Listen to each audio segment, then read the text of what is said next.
Hey, good evening, folks. Happy Thursday. Welcome. Hope you had a wonderful day.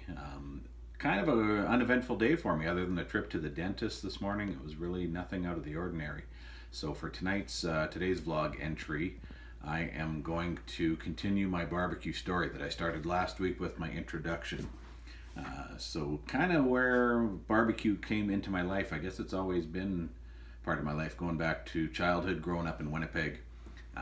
Always very often had family barbecues with just my direct family or extended family, cooking burgers, dogs, whatever. And one memory that sticks in my head, and it may have only happened once, but in my head it happened more than that, was in the part of Winnipeg where I grew up. There's this great, and there still is, it's still there, this great little greasy burger stand, Mrs. Mike's.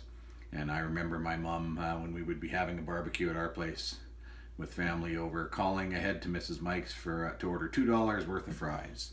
And my brother and I would take the $2, we'd hop on our bikes and we'd ride down to Mrs. Mike's and pick up the $2 worth of fries and ride back home with this big brown paper bag full of French fries that we would have with the hamburgers or hot dogs, whatever we were having.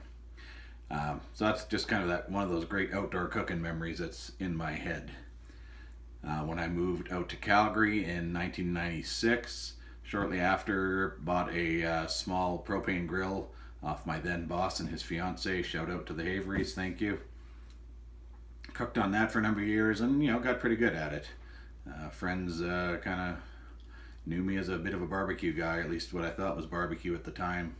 About 15 years ago, I think, at a golf tournament, I was lucky enough to win a great Weber Genesis propane grill that I'm still cooking on to this day. It's a fantastic piece of equipment, and just kept cooking on that and getting better at doing different things with it. And like I said, got to be known as the barbecue guy, and that was something I really enjoyed. What I now know is grilling. My introduction to Southern barbecue, real barbecue, came in about, I'm going to say it was 2010, maybe 2011, and for our anniversary my wife bought me what she thought was a grilling or barbecue recipe book. And what it turned out to be was actually this book right here, Peace, Love and Barbecue by Mike and Amy Mills. Mike Mills is a champion competition barbecuer. Amy Mills is his daughter, and together they own and operate 17th Street Barbecue in Illinois. And what this book is, there's some recipes in it for sure, but more so this book is talks about the people, the culture of barbecue, and it's just a kind of a trip down memory lane for Mike, largely talking about all the wonderful and interesting people he has come across in the world of barbecue. And I read that book, and it hooked me. I was in.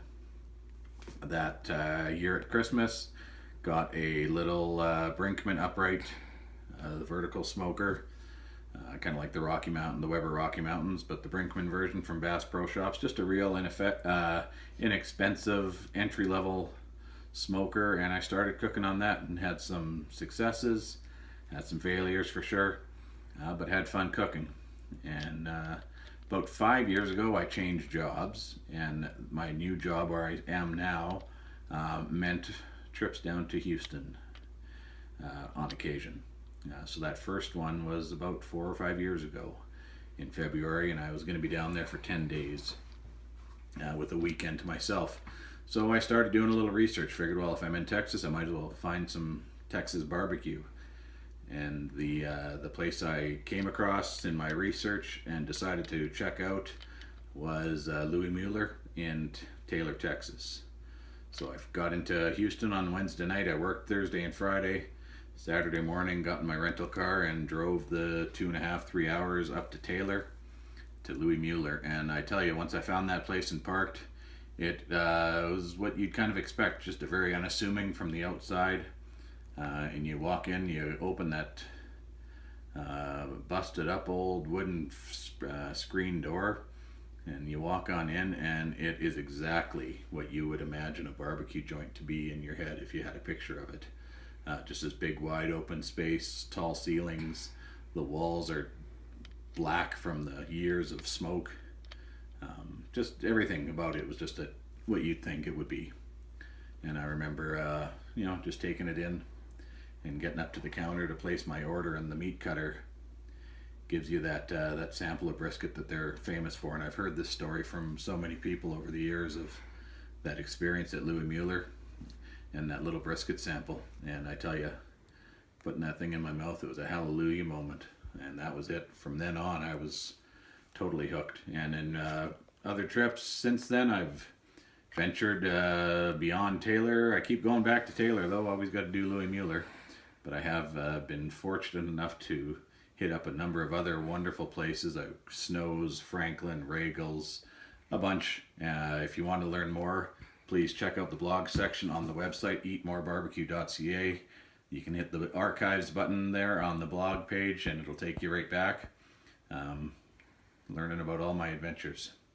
So that's my story today. That brings me to where I am, and starting the website. So I'll continue on a little more. Have a great night. Keep on smoking.